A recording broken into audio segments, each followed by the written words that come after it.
বেঙ্গল সাফারিতে যে শুধুমাত্র 400 টাকা দিয়ে টিকিট বুক করে বাঘ হাতি হরিণ দেখতে যেতে হবে তার কোনো মানে নেই।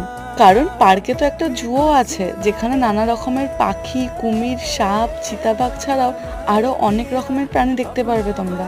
এছাড়াও শর্ট লং জিপ লাইন, ই সাইক্লিং এর মতো অনেকগুলো রাইডও আছে এখানে। আমরা করেছিলাম লং জিপ লাইনটা। টিকিটটা কেটে আমি দৌড়াচ্ছিলাম যাতে আমাকে অনেকক্ষণ লাইনে না দাঁড়াতে হয়।